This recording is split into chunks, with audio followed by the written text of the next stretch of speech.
You can't lazily prompt. If you lazily prompt, you'll never get what you want. You'll burn through tokens. Prompts should be as descriptive and accurate as you possibly can. And sometimes that means taking 20, 30 minutes to give it a prompt, but in the long run, you're saving yourself hours of work. I have not worked with any successful client that none of this was applied.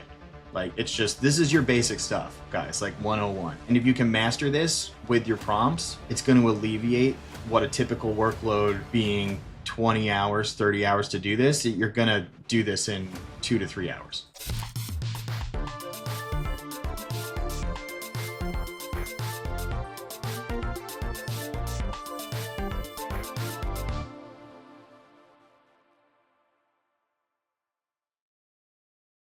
And we're back. Episode 48, Builders Growth Lab podcast. Your home for vibe coders, AI builders, founders in the AI space. This is your marketing podcast. So if you're, not a marketer by trade, you engineer, whatever it is, you jumped into, building your own team, your own product, you're scaling your own company, and you're a little behind on the marketing side, we got you. I'm Charlie. That's Conor Douglas. Yo. My background is in SEO and website, and basically just the keywords, competitor analysis, blah blah blah. All that, we'll get to that later. All the fun SEO stuff. I've seen so many clients, like with my agency, I see so many just eyes just glaze over when I talk about like keywords and like topical authority, and they're like, "We don't care, just make us money." Results. Yeah, results. That's all they want. Do not care. And that really leans into my paid media experience, full stack digital marketing experience, but it's always results. At the end of the day, no one cares how you got there. It's that you got there. Most people. Yeah. I feel like, Charlie, you and I have sat on so many meetings at this point, like together, even going through things and like reports where I actually feel like you and I kind of somewhat enjoy it, right? Because we understand what we're looking at, but you can tell some of these clients are just like, I don't understand what you're saying, but it looks good and it sounds good and everything we're seeing is good. So thumbs up. And that really, to me, that's all that matters too, I guess, at the end. Yeah. And for context, I have my own SEO agency. Conor has his own paid ads agency. And we've worked together on a number of successful campaigns. And really, with digital marketing, look, you're an agency owner. It comes down to, in the client's perspective, we give you $1, we expect back at least $7. Mm-hmm. At the bare minimum, ROAS $7. Yep. So that's a 7X, baby. That's a nice ROAS. Yeah, that is, especially with SEO now. Yeah. So all that to say, no guest today. Conor and I are going to be repping on, the title of the show is Copy Our Marketing Prompts. So there will be a document at the bottom of the show notes in this, whether you're listening to this, whether you're on YouTube, whatever it is, there's going to be a document. It's just going to have our prompts in there. Just copy them, put them into Claude. Now that Opus 4.7 is out, shout out Anthropic. It is badass. Throw that into your LLM and get cooking with that. So all that said, Conor, how's the last week been? Oh, man. Life? What a whirlwind of a week. What's the meaning of life? Yeah, lay one on me. Lay a deep question on me. What did Mallory say when we were in Brex? She's like, what makes you happy? Or something like that. It was some psyched out question where, I don't know, it was like, what do you think outer space is really made of? It was something like that. Yeah, we just hit a J. Mallory, it's too much. Have got me. Too much. But anyway, no, last week's been pretty good. I mean, no major complaints outside of, dude, the Mets. I don't want to talk about sports too much, but the Mets are absolutely fucking abysmal. Abysmal. They have lost. Worse than the Rockies? They are the worst team in the major leagues right now. They were expected to be top 5 team in the league. Oh. Listen, we're only 3 weeks into the season. They have lost 12 games in a row. 12 games in a row.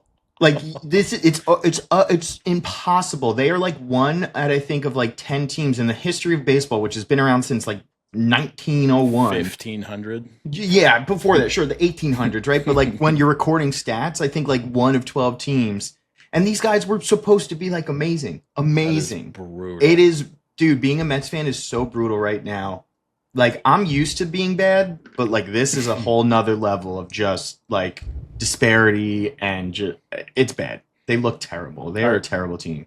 In New York too, like people don't mess around. They throw like batteries on the Bro, field and like I was at the beers game and- last night and the Boo Birds were out. That's what they call them, the Boo Birds. And Oh, I'm sure. the minute something went wrong, they were winning 3-0, and then before you know it, they're losing 5-3. And the stadium, which can hold 45,000 people, I think there was all of 3,000 people in it. Like because nobody's going to the 3,000? games, dude. To add to it, I also, got more to my beer league games. I got a home plate ticket behind home plate for $40. $40. Like those tickets go for like $200, $300, $400. I got it for $40. No one wants to see them. They're garbage. Yeah. So anyway, they lose. Everyone's booing them. I guess I get some satisfaction in that as a fan and be like, yeah, you guys should really hear it. You're terrible. So the last week from a sports fan, Mets fan perspective has been absolutely miserable. But let me shift gears going to more of the work side of things. Yes. So Opus rolled out the new Opus model on Claude. Whoop, whoop. I haven't seen too much impact on some of the building I've been doing, and as you know, I'm still working on the content flywheel. It's just a project that I don't think it'll never really end. And we had this conversation with what was Heinrich, right? Am I saying that? Yeah. Last week about like we've rolled it out. It works really well. We've released some blogs. We have some emails that it's produced. But it's like one of those things where I just feel like I'm never going to stop tweaking it, right? You're always going to be building. You're always going to be looking at how to make it better. So last week was a lot of time spent there. And we've layered in some really, really cool features into it. So I'll talk really quick and then we can get over to your week, Charlie. But the platform as it was great. It would produce blogs. It had all of this SEO stuff tied into it. But there are a few additional features this last week, such as Ahrefs just opened up their API to be available across all plans. You only used to be able to grab it through the enterprise plan, which is I didn't know that. $1,200 a month. So now I've basically integrated the Ahrefs API into the blog generator. So in real time, as it's writing, it'll do the research for like competitors, keyword gaps, keyword analysis, and it'll layer that into the blog creation. Nice. The second thing I've added in there is Google Search Console. So I've tied it into Synthis Google Search Console. So now anytime a blog is generated, drafted, and then published to Webflow, Google Search Console automatically then indexes the page. So it's like an immediate submit it. it'll just submit it like that. Yeah. Obviously there's some research stuff that's helping out with as well, but Google Search Console, and then I have it hooked up to X now so that it will basically scan anything relative to psychology and AI. We'll pull a topic and it'll basically create a blog topic or email topic out of it because it knows that it's kind of a trending thing. Right? Yeah. So there's a few different pieces in there now that I think have really amplified it. Now it's just a matter of waiting to see what the results look like, right? Are people going to the blogs? Are people reading? Is it generating, engagement, conversions, ultimately what they're looking for? But yeah, it's been a pretty fun week on the synth project. The content flywheel, that's on a subdomain, right? That's on a subdomain, correct? So then it can just push it live and Yep. Okay. It sits on a railway subdomain, so it just pushes it every time I have an update. I'll just go into Claude Code. I'll ask it to do the update, and then it just pushes it basically automatically once I say go ahead and push to production. Sick. Yeah, dude. It's freaking Badass. sick. It's really sick.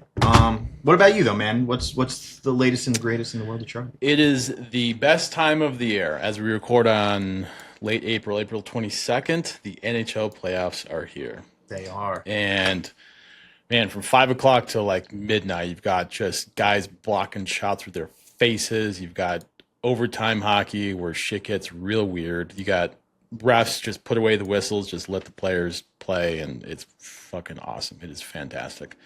The Avs are number one in the NHL, so they won in overtime last night. They won 2-1. They're playing the LA Kings, who aren't that good. So I've been watching that, of course. I'm in Denver, Colorado.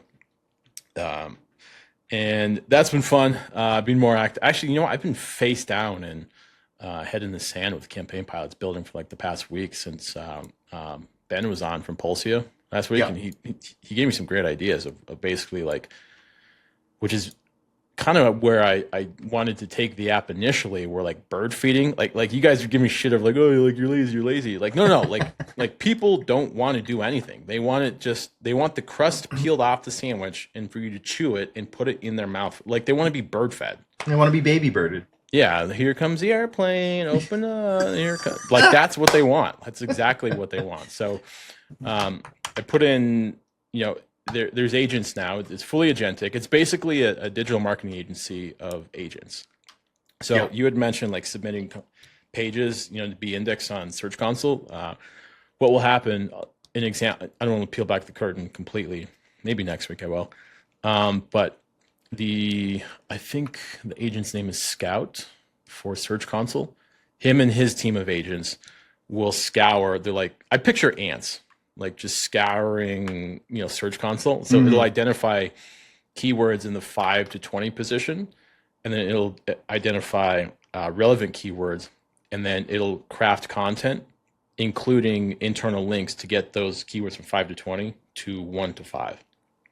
And so, if the gap is on the second page, like how do we get it to the first page to start really like cranking in customers and money for customers that use campaign pilots. So, and then it re-indexes the page for you, and then it recommends title tags and meta descriptions. Amazing. As well, And this is all live, right? People can go Yeah. campaignpilots.ai right now and just start using this if they need to. Yeah. So it's live. It's fully live. It does, like I said, it does customer. I don't know if customer acquisition is the right word. It does digital marketing for you. So the end result is customer acquisition. Yeah. I've been down some rabbit holes the past. I think you know how I operate. That's how it goes, man. I'll go Listen, 14 hours straight. The life of just like, I think the people listening know this. All of our guests know this. Like you can get in that vibe coding like wormhole very easily. I think, what was it, last week? I was sitting on the couch. My wife's watching TV, like just a show I'm not interested in, and I'm coding for the synth, the content flywheel. And before you know it, she's like, I'm going to bed. And then I'm like, yeah, go to bed. And then before you know it, it's like 3 a.m. I've been like vibe coding for like 8 hours straight of like your not even fingernails moving. are all long. Dude, You gotta seriously, shave. like I'm like, growing a beard as I'm vibe coding. Yeah, But yeah. you can get stuck. So the thing is too, what makes it that way though is if you start making really good progress, you just don't want to stop because you know that you're in the zone. Because I've had times where I sit down, I start vibe coding, and maybe 10, 15 minutes into it, like I'm just like, this isn't working. The output isn't right. I'm not thinking the right way. So I'll just get up and walk away from it. So I've been ripping on campaign pilots. By the way, I totally get that. Like for me, my playlist has to be perfect. My vampire music, like that's got to be dialed in. I'll put in like 1 or 2 Uber Eats orders. Like I just want to go. Like, do you order it ahead of time or something for yourself? Or you're like, all right, I I have know it I'm gonna be timed. here. Like, look, in 90 minutes from now, I'll have like an alarm go off and like just get food. Otherwise, I just won't do it. So I've been doing that. Campaign pilots is freaking dope. Proud of that. That should you and I will do like a product walkthrough like after this. So that's been cool. Yeah, watching playoffs, just being more active in general, just doing more yoga, getting the call back again on the Saturday morning hockey. Even though, dude, this kid was like 20 years old and he just fucking sniped me. Like, So are you doing that every Saturday now? You're gonna do like it's fun too. Like it's a great way to start the morning. This kid would just fire. Like he just fired darts. He's like, I don't even think he can shave. He's just a wiener kid, and he's the the gangly like 6'3", like he's ridiculous. Well, he's 20 years old. He hasn't filled out yet. You know, like, you gotta have you ever been to a batting cage and like hit fastballs? Yeah. Like you know how your brain can't track a ball. Like the first couple just fly right by you because you can't track the ball coming at you. Like it comes at you in frames. Yeah. That's what it's like. Except you don't know where is he going to go high? Is he going to go low? Is he going to go between your legs? Is he going to go over your glove, under your glove? Like it's like holy fuck. So, holy crap! Nice kid though. I mean, cool. I think he's supposed to be drafted next year. Is he really? Or yeah, I mean, there's a couple of kids out there like that, but this kid just fires bombs. Super nice kid. Anyway, so yeah, getting the invite back to that, and that's fun, man. It's great exercise that early in the morning on a Saturday. It's like 8:30 in the morning. Oh, that's awesome, though. Yeah. Gets you up, gets your day started. What is it, like 2 or 3 hours you guys were there for? It's we're on the ice for 90 minutes.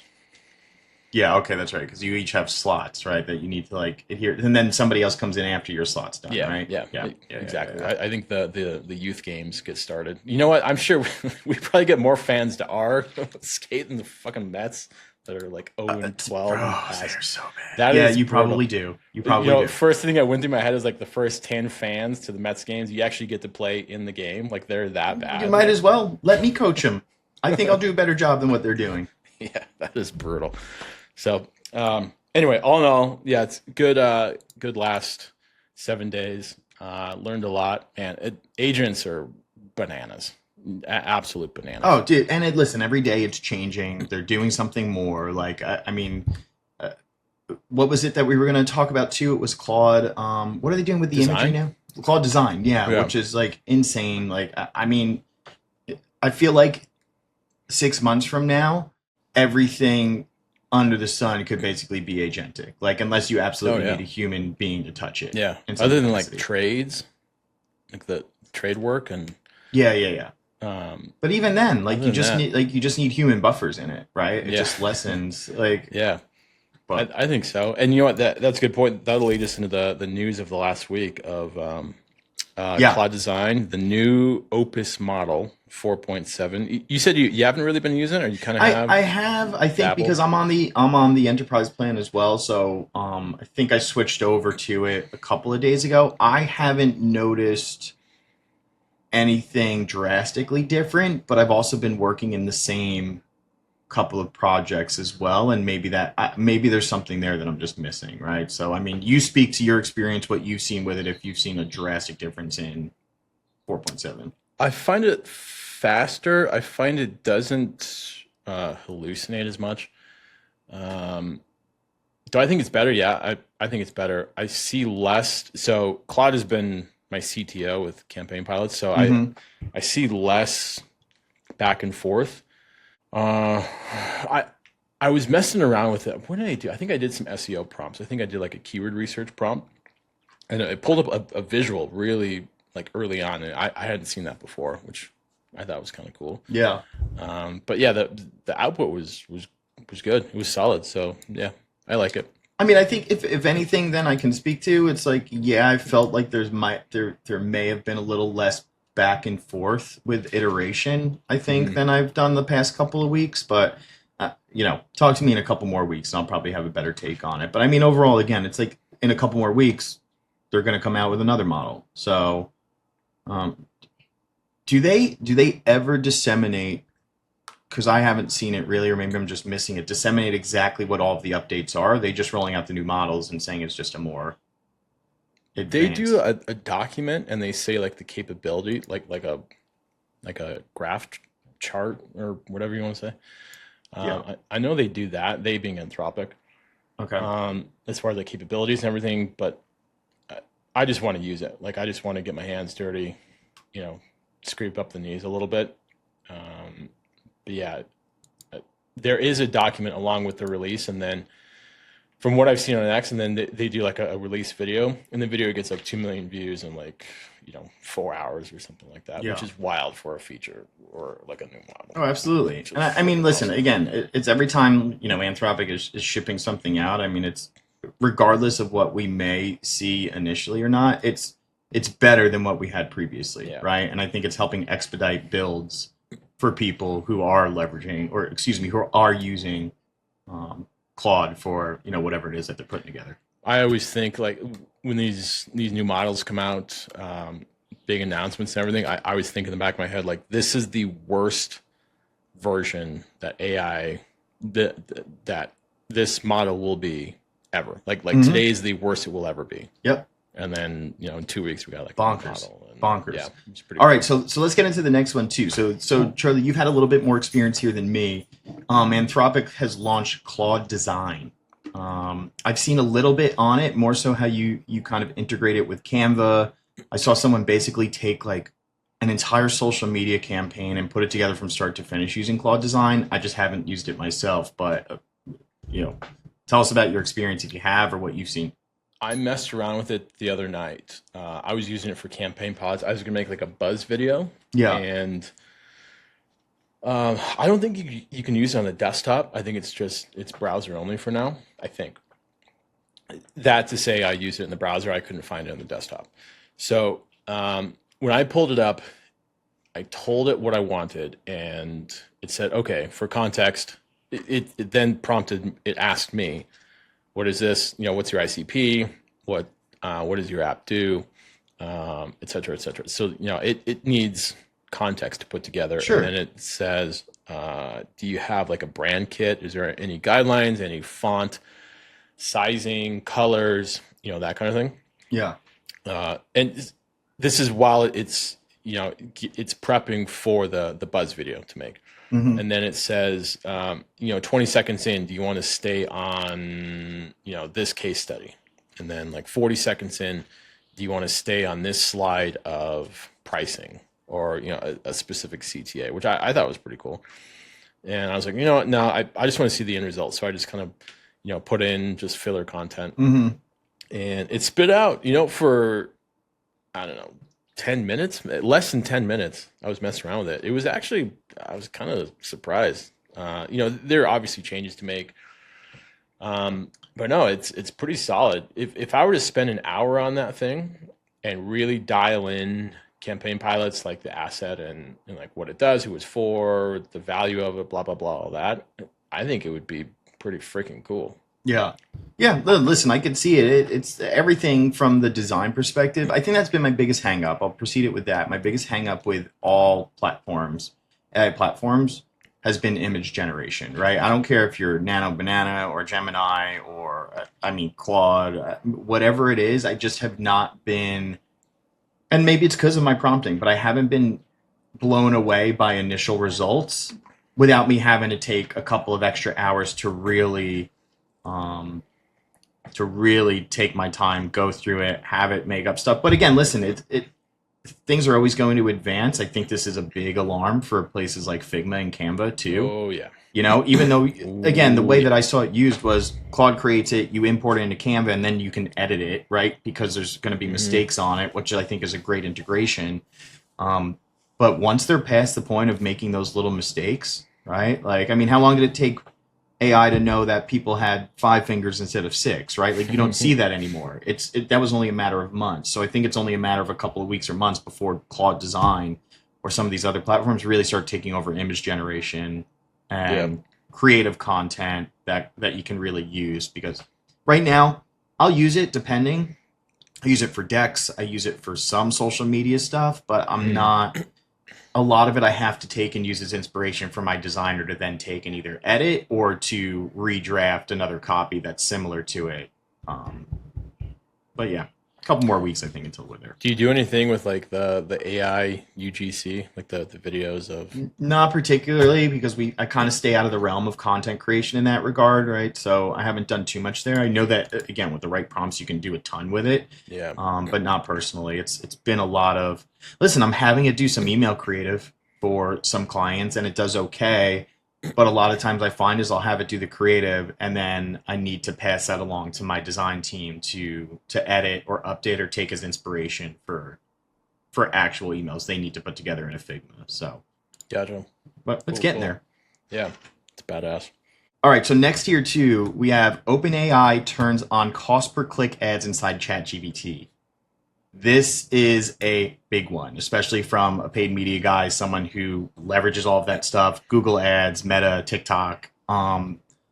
Excited for it, really excited to check it out. I have a ton of clients who are really interested in using it. My bigger concern comes in the fact that the CPMs are insanely high, right? It's like they started at 60, they're saying they're going to be lower around $30 or $25. That's still, I mean, double, triple, quadruple more than what you're going to pay across some of the other platforms. So it's interesting. It's an intriguing platform to be on. And I think OpenAI is really hanging their hat on the fact that the intent of the audience is there, right? So somebody, again, fill a form out, purchase, whatever it is that you want them to do, your objective. OpenAI thinks that they're going to hit a really targeted audience for that. But I think you need to wait for the results, right? Like, I'm not ready to dive in head first. I think I'd like to see a few results or case studies come from it, from like some smaller businesses, not just like big conglomerates and corporations, before I say, hey, yeah, let's use this for, you know, for the limo and livery service guy down the street that I work with, right? Like maybe ChatGPT is not the right thing right now, because can you really afford a $30 CPM? It's like, probably not. Are you going to even have the CPM to cover for that?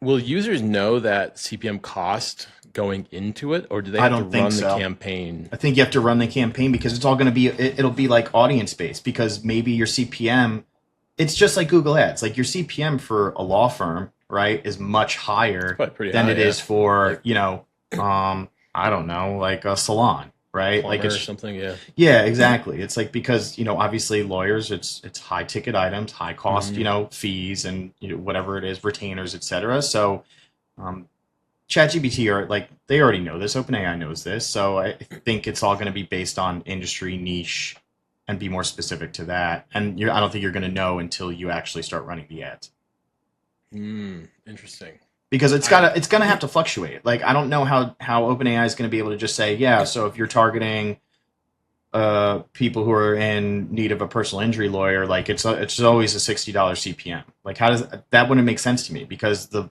search volume fluctuates, the inventory fluctuates, the amount of Especially like where you are advertisers. too, Yeah, right? it all Like fluctuates. in New York isn't the same as Correct. Biloxi or something. Correct. So I think you're gonna yeah, you're gonna see a lot of fluctuation, I think, initially. I'm excited, but I'm also a little hesitant to tell some of my clients, like, yep, this is the move right now, until I see some results from somewhere else. That was yesterday, or yesterday being the 21st or the 20th?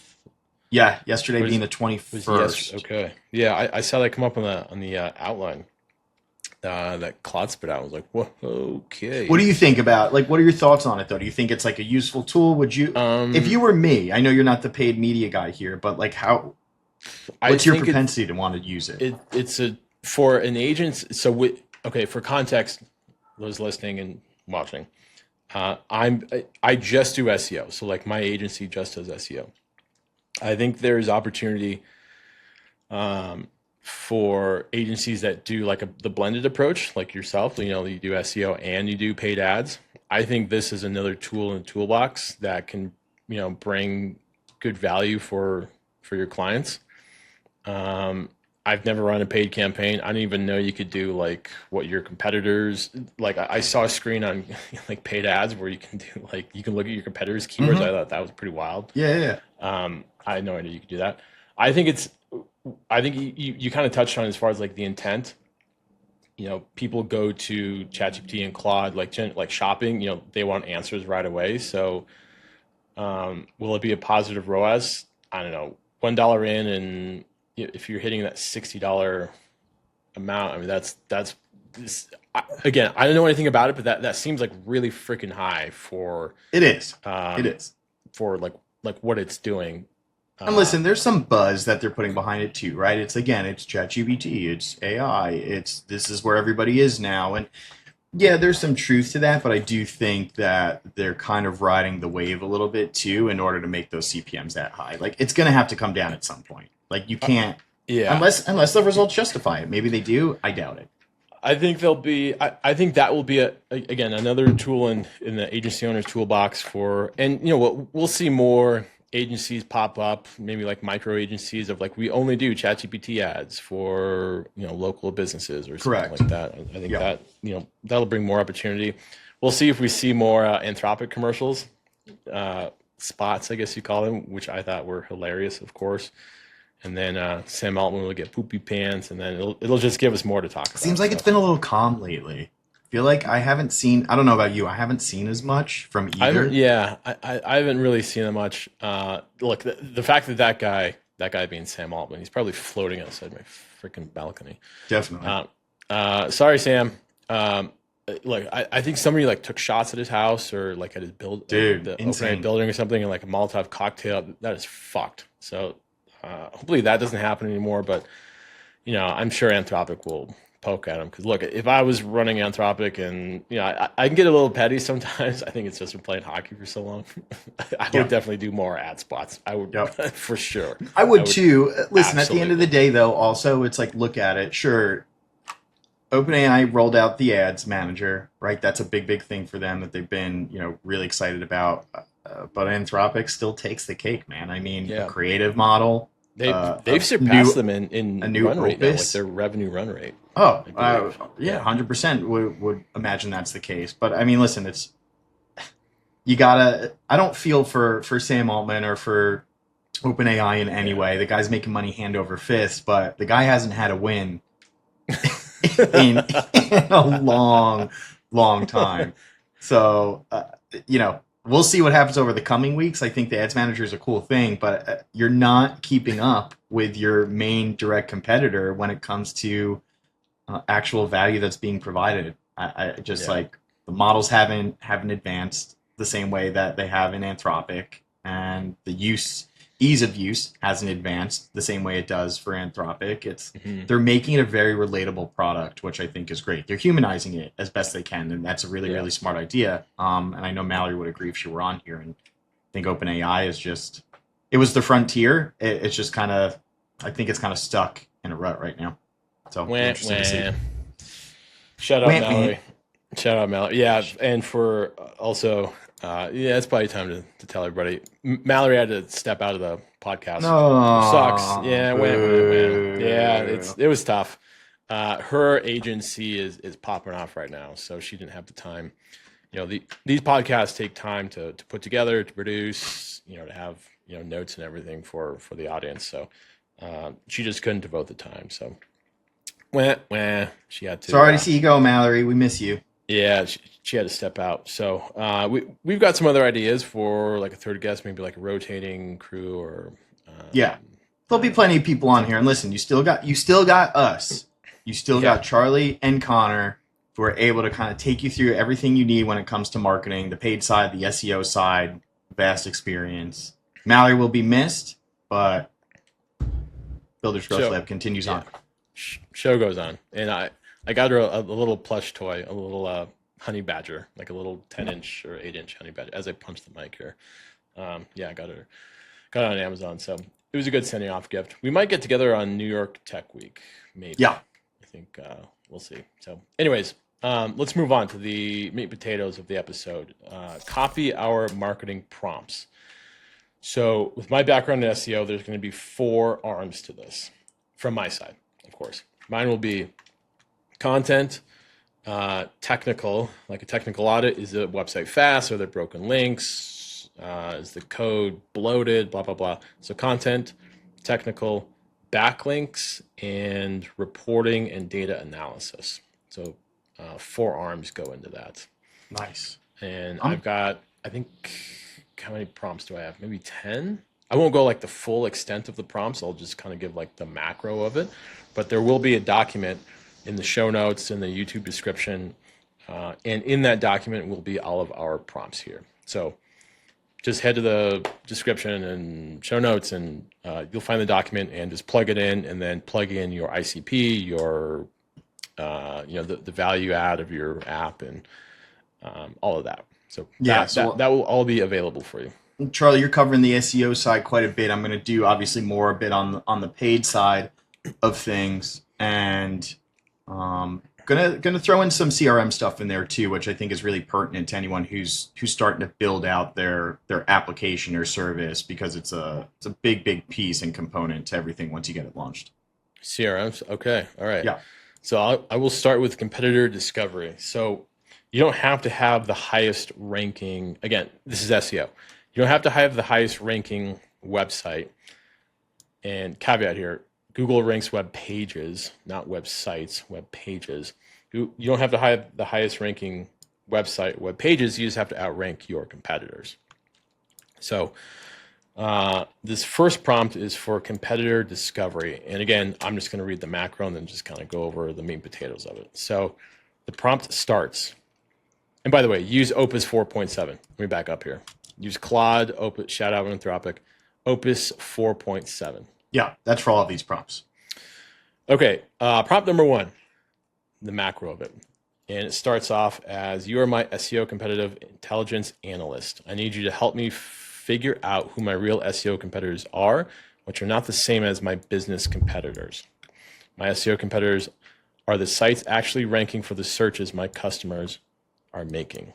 And then you have to plug in the context about your business, and then there's steps or different sections, and then it says, walk me through this analysis. So what it's saying here, let's say for competitors, you are, let's say you're the founder of a CRM, I don't know, let's just say an agentic CRM company, and your competitor, I don't know, none come to mind, but let's just say you have agentic CRM.ai. So maybe your competitor is, I don't know, Salesforce, I don't know, whatever it is. You've plug in your 5 competitors in there, and also use SEMrush as well. So I'm partial to SEMrush because I use that. But in that prompt, plug those competitors in there, and then also go to Google and see how they position themselves for, like, I don't know, best CRM, best AI CRM. I can't imagine AI CRM gets much volume, but you get the idea. Mm-hmm. And, you know, ask Claude to kind of walk you through it as well. Because look, if you've never done competitor research before, it can kind of be a very, well, not kind of, it is a very boring, laborious process. And also ask about the sitemap as well, so you can see what pages are live, mm-hmm. how long they've been live, and what updates were made and when. That's peeling back the curtain on there. So I think that was kind of deep, but you can't do proper SEO without knowing your competitors, and that prompt is a good way of doing that. Really nice.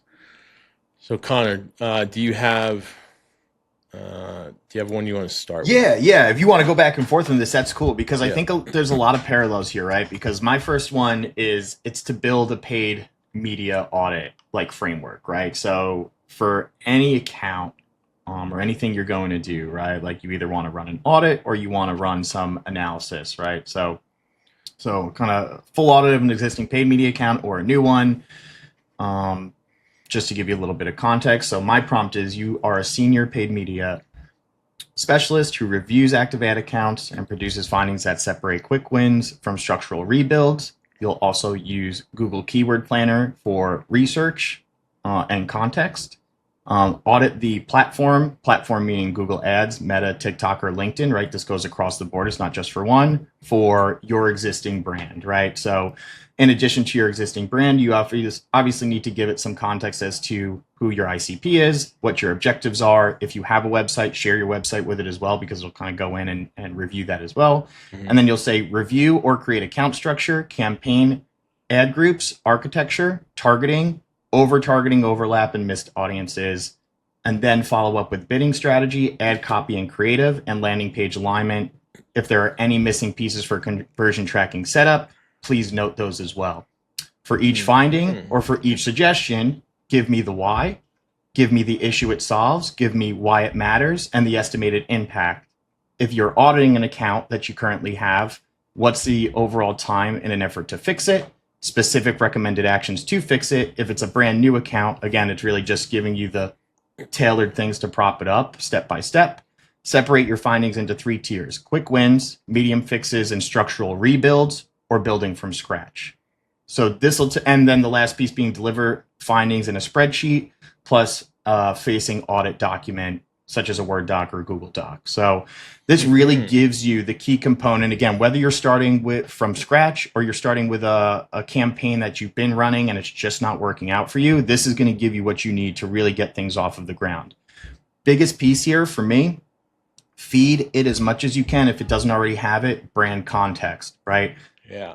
Your audience, your ICP. I think, Charlie, you'd agree, and you kind of mentioned it. It's like those are necessities when you're prompting to get what you want in return. Otherwise, it's gonna hallucinate. It'll be very generic. It won't exactly know what it is that you want to go after. So all of that stuff is integral to the output. And just as a side note, right, there is some manual work here that needs to be done. It's not just, hey, let's just plug this in and see what comes out. But as long as you have that stuff, you'll have a really, really nice framework to go off of, again, whether it's a rebuild or starting directly from scratch. So that covers the baseline where things are now, and like holistically, like you said, the framework moving forward for the campaign. Yep, exactly right. Yep. Badass. Okay. All right. I will go next. Everybody's favorite, keyword research. Oh, this used to be so brutal before AI. Okay, so keyword research. So really, like, I should probably go into why keywords are important and then keyword research. So keywords are search terms that you put into a search engine. I imagine everybody listening knows what a keyword is, but just real quick. So some keywords have higher volume than others, and usually with higher volume means they're more difficult to rank for. So if you were to search for best, I don't know, a best CRM, maybe Salesforce would, let's see, I guess I can just do it right now. Best CRM,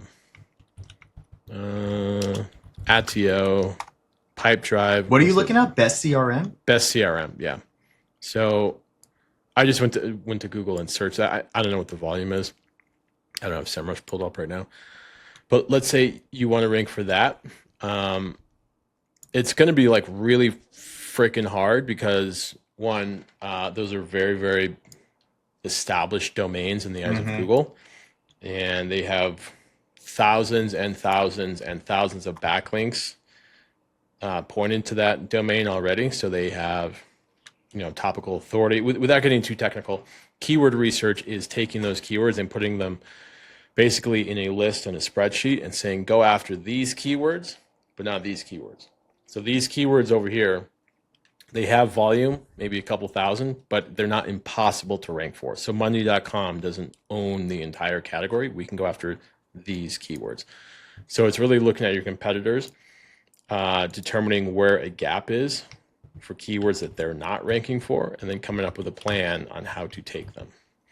So this keyword prompt starts out as, and by the way, the prompts are all the same as far as what you want the AI, your model 4.7 Opus to act as, and then what you want it to do. So again, context. So it says, you are my SEO keyword research analyst. I'm going to give you context about my business and then paste a raw keyword list exported from my SEO tool.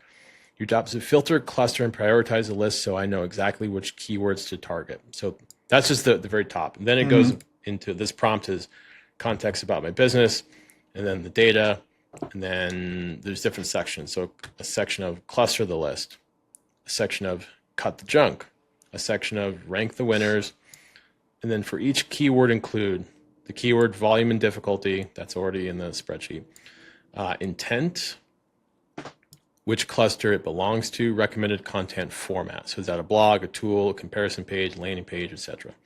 And then a one-line reason why this keyword specifically over others in the same cluster. So basically why this keyword has value. And then the quick wins and then the long plays. So the meat and potatoes here, go to SEMrush, look up, plug in your domain, plug in your competitors' domains, do a gap analysis.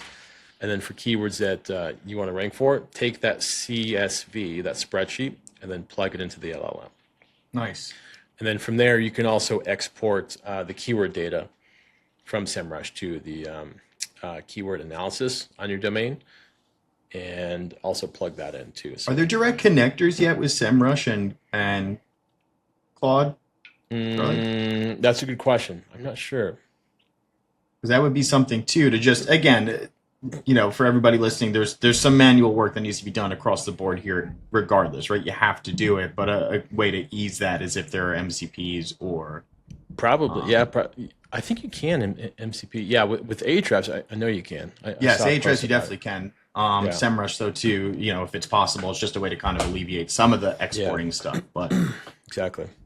But yeah, that what that will do is surface target keywords that you should rank for, and then you can build your content around it. Content meaning like written content, like written words on your page.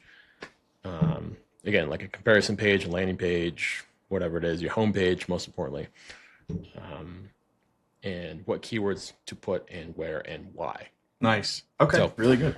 Okay. What is your next one, Conor? So I'm kind of building on mine, which I think you are too, kind of sequentially, right? So my first one was really about building out the framework for either an existing account or for a brand new account. Now, the second piece is optimization. Once you have your account set up, it's in a good spot, right? You're happy with it.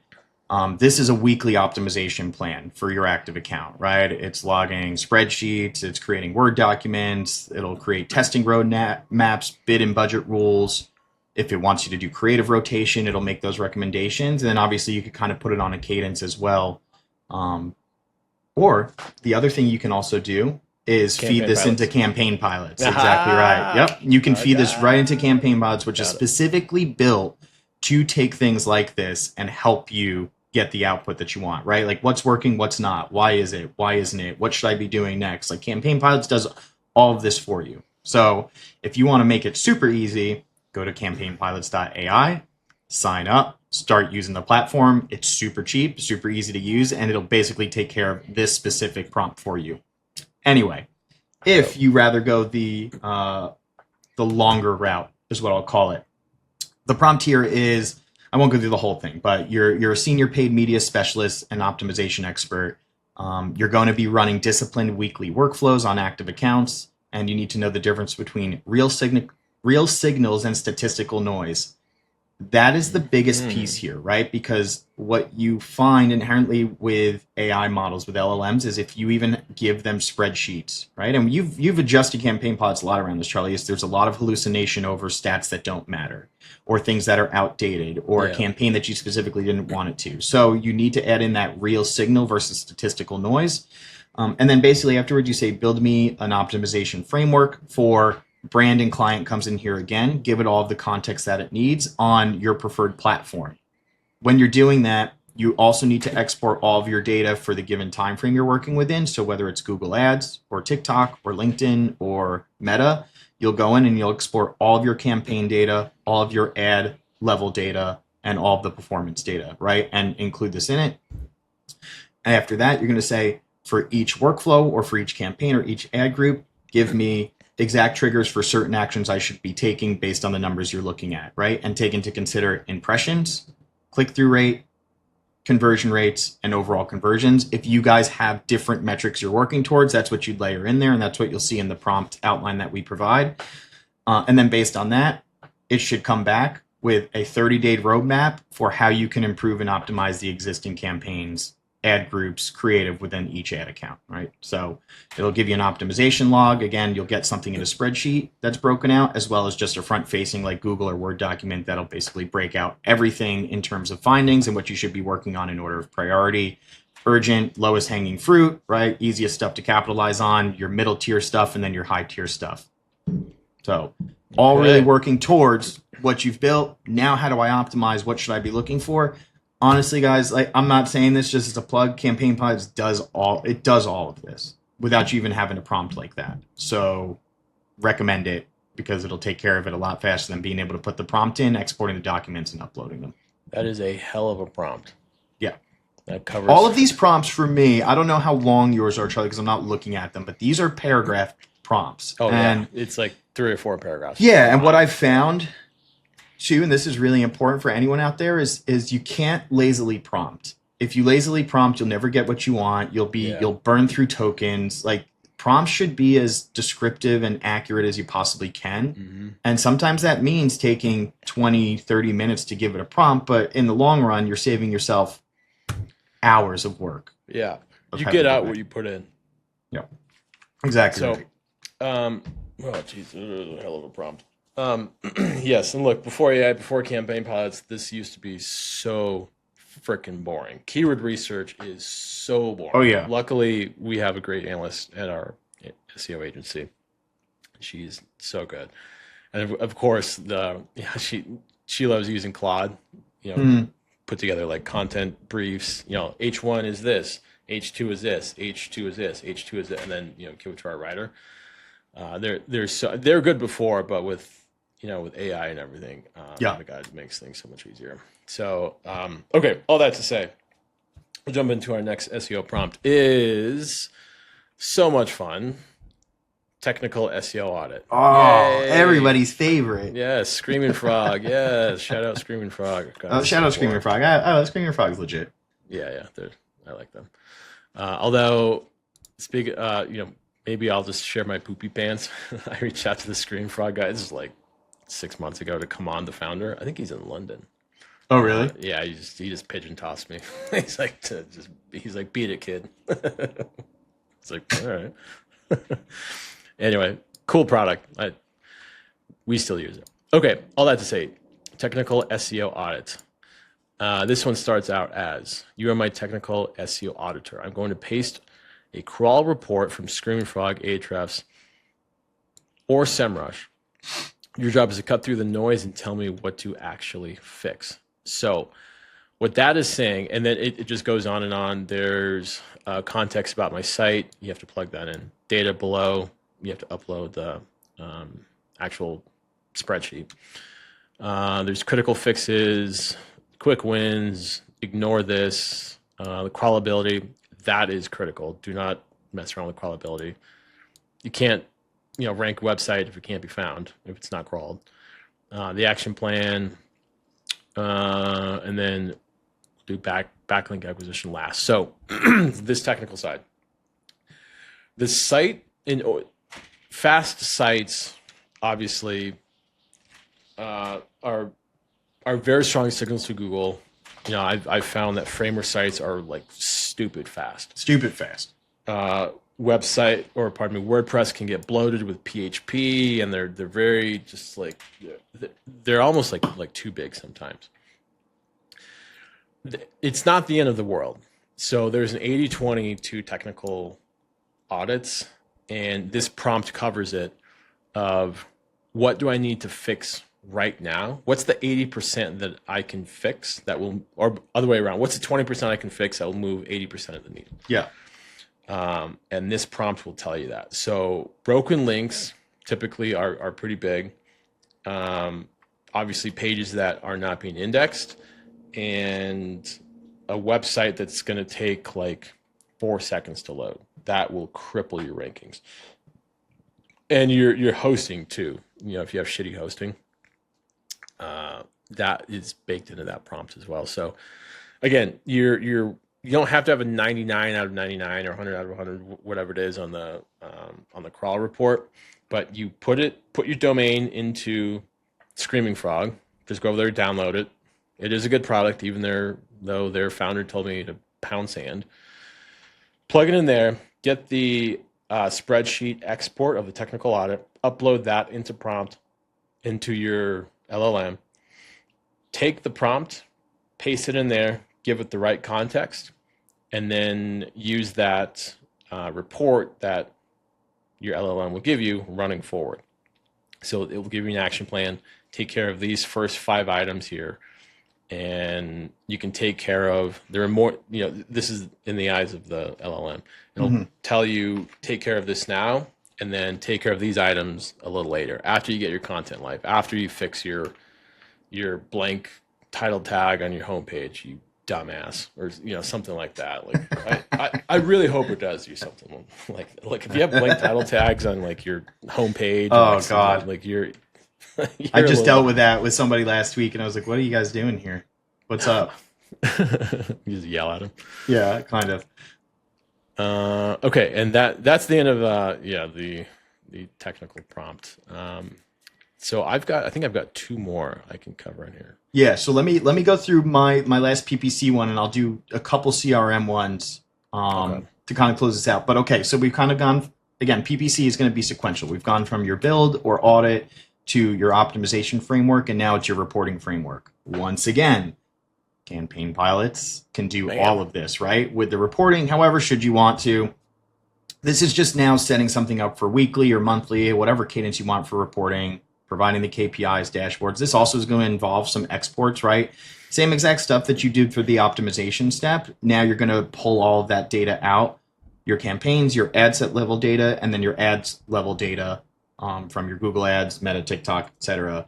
and import this in along with the prompt. So again, you're a senior paid media analyst who builds client-facing PPC reports that translate ad account data into clear narrative and insights, and then concrete next steps for optimization. So another important thing here, you separate performance facts from recommendations, and you do not skip over bad metrics, right? Like you want to know when something's bad. Again, what I found is AI is always trying to give you the response you want to hear. It's never what you need to hear. So you really need to make sure that it's as transparent as possible. Again, if you have a project already built out, it should have the brand context. If not, feed it the brand and the client context. It being yourself, it should have that. And then whatever platform that you want it to report on, right? Ask it for an executive summary, spend and pacing, channel performance, campaign level breakdown, audience insights, creative learnings, and landing page performance, all followed up with next period recommendations. From my perspective, I do reports every 30 days on the previous month. So my first week of May, I'm reporting on what's going on in all of April and what the steps we're taking in May to correct any, issues or discrepancies from the previous month. And then this is where you'll also layer in some of your KPIs, right? So also make sure you're saying, hey, here are the KPIs that we want to track, whether it's CPA, return on ad spend, your click-through rates, your CPCs, conversions and conversion rate, quality score could be ones, right? You can feed it as much as you want or take away, as much as you want. So it's really up to what the objective is. After that, then you say, just give me a plain performance narrative template with plain language insights and include the creative performance section that compares top and bottom performers with hypotheses as to why they aren't performing as well and what you can do to optimize there, and then flag any pacing issues or attribution issues as well. Deliver this all as one clean dashboard in a spreadsheet format or a client-facing reporting doc.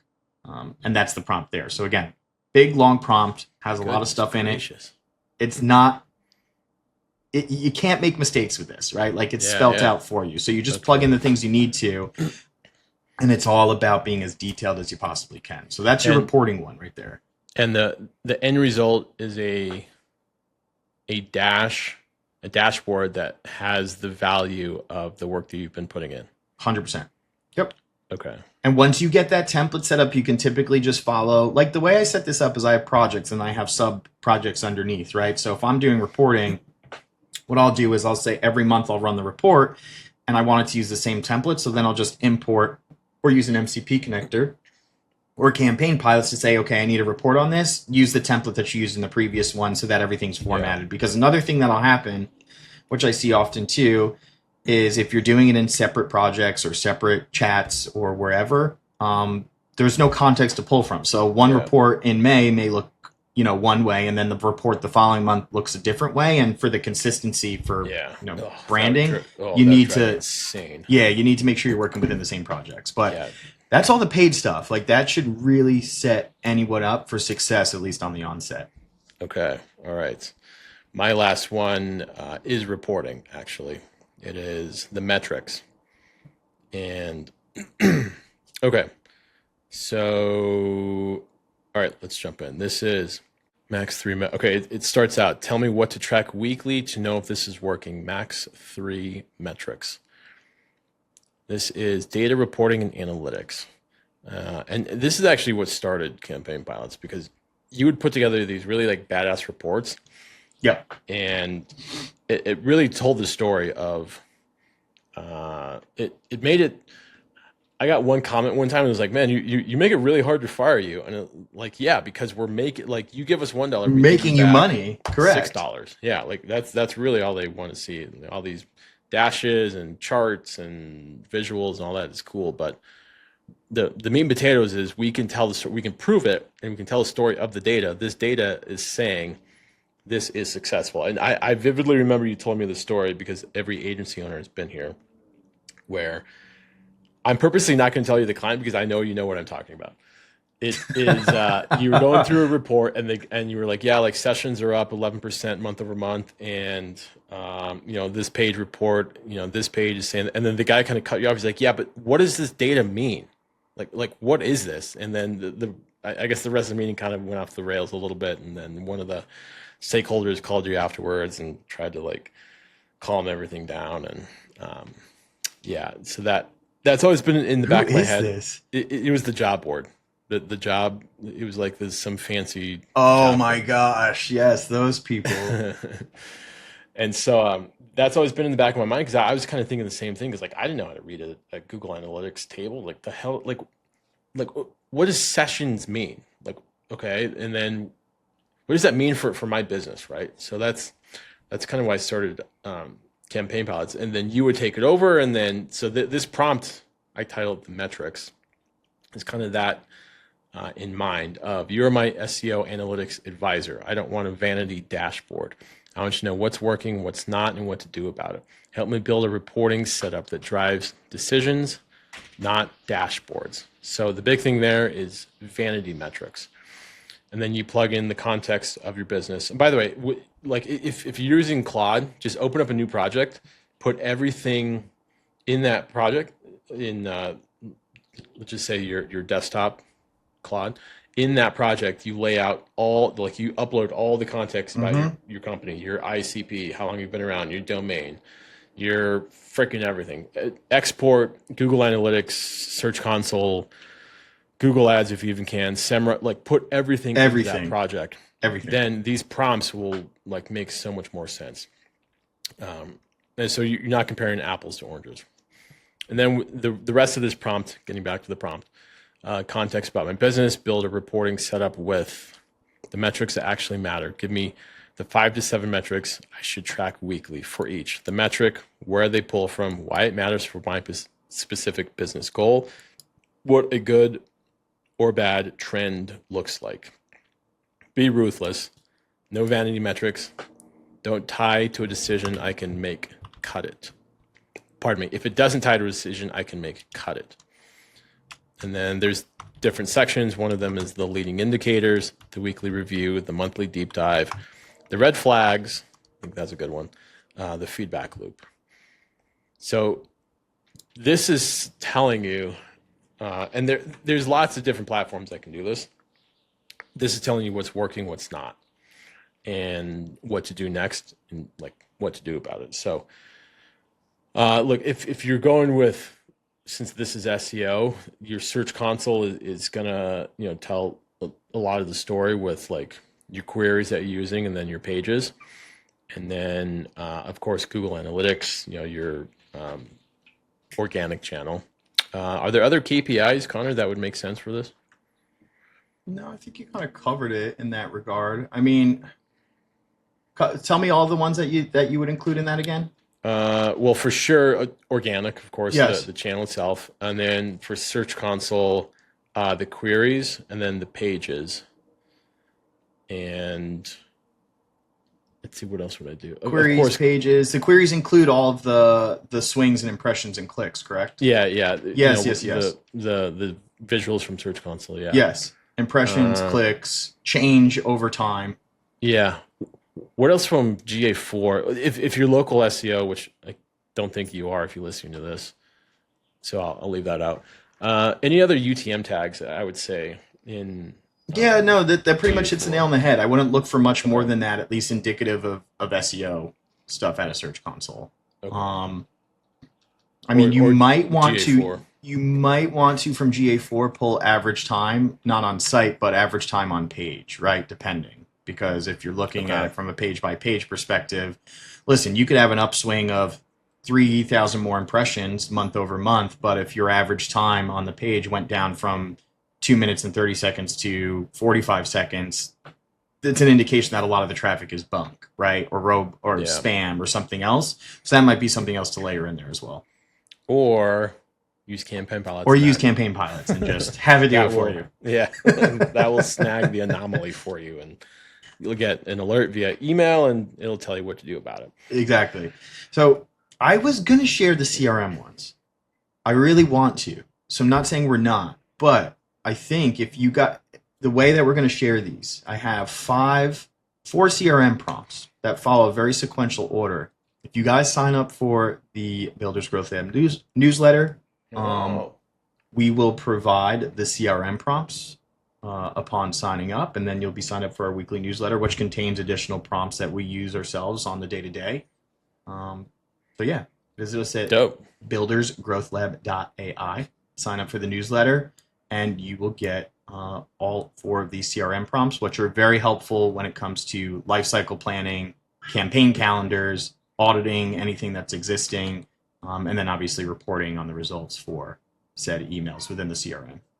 I think that auditing, like just getting the baseline of your campaign, that's for a free newsletter. Like it's worth it.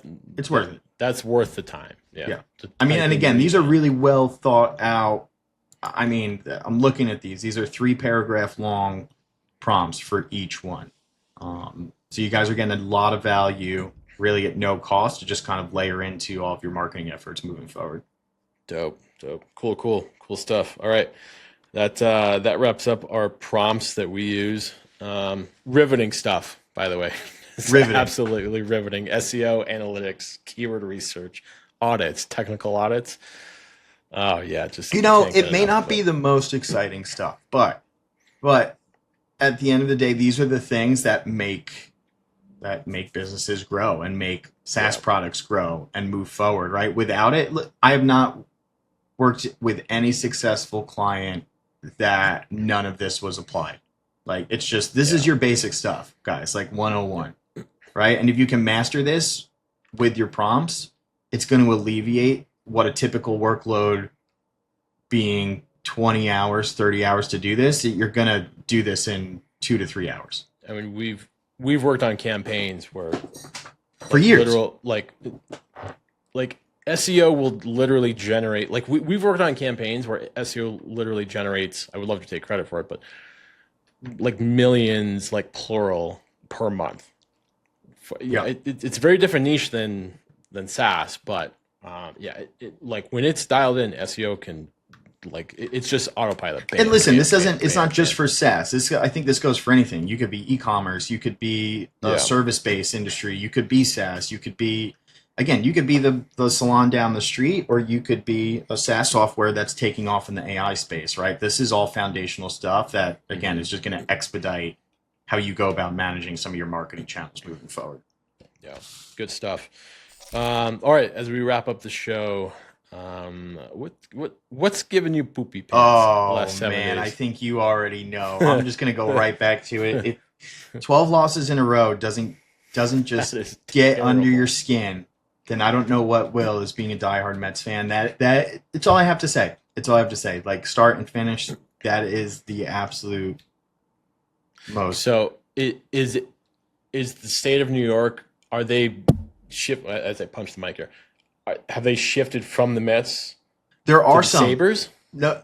Oh gosh, no. Now okay, no. Like are I've the seen Sabres those videos. So, let me tell you, are the Sabres even in the playoffs? They after 15 years of not making it, they're in. Let me make something really a clear indication here. If you live below like Albany, like New York, like the rest of New York is like it might as well be a different state.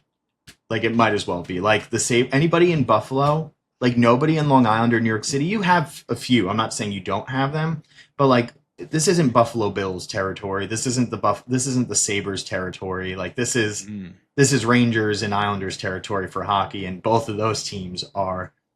You know what else gives me? Poopy pants? The Islanders blowing their playoff chances. Yeah, like with 10 games left. That's 10 tough. games left, and their goalie is unreal. He's insane, and they could not find a way to win. New York sports, that's what's giving it to me. New York sports, and the Knicks blew it too in Game 2. They were up 6 points with a minute left or something like that, or 2 minutes left, and they blew it. New York sports, we can't have anything nice here. We're not allowed. That's my rant. Boy, what would mine be? My poopy pants. I don't know. I'm learning to gauge my impatience the last couple of weeks. What gives me I don't see how patience is a thing for you, dude. That when the car broke down at Breck, like, you were the most patient person. Like, you know what, with car stuff, just because my dad is a mechanic by trade, and I would, like, that stuff would happen, except there'd be like smoke coming out from like under the hood when I was like 8 or 10. Yeah. 16, or even I was 20 years old one time. Yeah, like that's not the first time something like that has happened. So my dad always told me, and it's such a dad thing to say, he's like, son, I outsmart machines. And then he said, when you do that, you cannot have any emotion. The machine does not care about you. It's true. It's like, true. Yeah, okay, yeah, that is true. It wasn't so much that. It wasn't so much your patience with the vehicle. It was your patience with like the customer service you were going. Bro, I wanted to take that phone and rip it out of your hand and be like, "Are you fucking kidding me right now? Like, we're stuck. This is crazy." Yeah, like, I wanted to freak out. Really, I was really trying not. The to, most patient. Come unglued and yeah. So I really, what makes me more interested is I really want to see you when you're impatient. Like, I really like. I didn't get it too much driving. I did a little bit when we were driving, but yeah, it kind of not so much when I drive. Just when okay, here's what gives me poopy pants when you're setting up agents or like a workflow or something on it, and it just doesn't work. Like, okay, I did this. If this, then that doesn't work. This doesn't work, and then that's when I like. That's when. Or when you waste, like, or so you saying like wasting time too, like going through 30 minutes. You burn an hour. Yeah. It's not so much the tokens, it's the time. Yeah, I don't care about the tokens much. It's the time, right? Because it's supposed to be time saving, and then you're like, I've gone through instances where I'll be on something and work on it for an hour, and don't really realize it, and then I look at it, I'm like, I could have done this in 20 minutes by myself. Like, why am I still forcing the issue when I could have just gone and done it? But such is life. Such are lessons. All right. It was good. Who's on next week? Good stuff here. On next week, we have the founder of Gojuberry. It is a AI CRM. I'm going to pull this up here. First, his name is, sorry, Roman Zerny, Czerny. Sorry, Roman. I probably Charlie loves butchering names on. Sorry, purpose. dude. Yeah, he's all over LinkedIn, all over X, and what it is, it's his homepage says find and contact high intent leads with AI. So it's an outreach platform.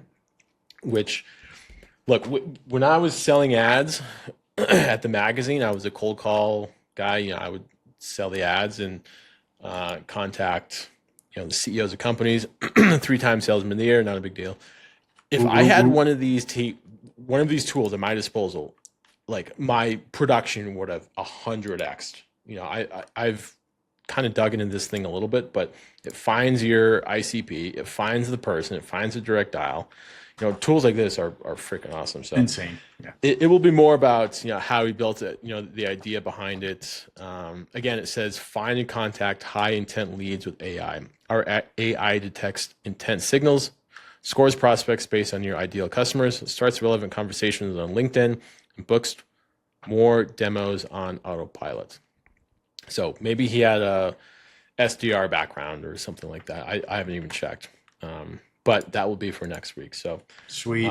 That will be a good one. Hopefully the Avs will be in the second round of the playoffs by then. They're kind of someone's got to be good, right? Like one of us has to celebrate. One of our teams has to get some. One of them has to. I'm an Avs fan now. Let's go. All right, let's do it. Okay, until next week. It's been a good one. I'm Charlie. That's Connor. See y'all in the next one. Peace.